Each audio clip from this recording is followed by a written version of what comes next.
Next time, eat a salad.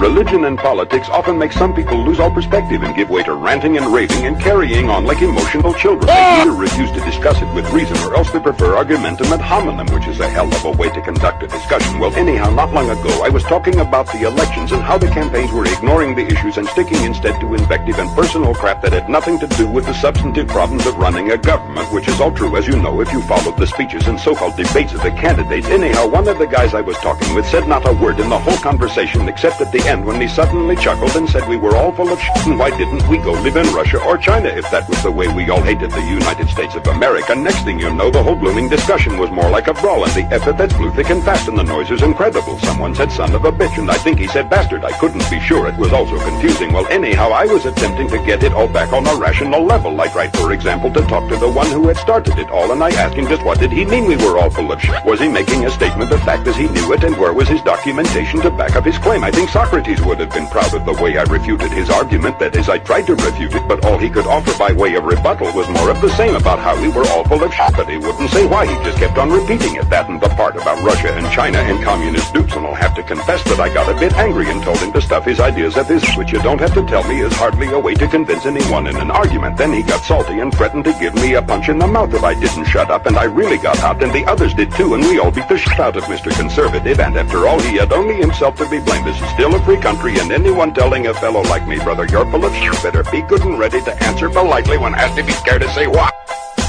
No!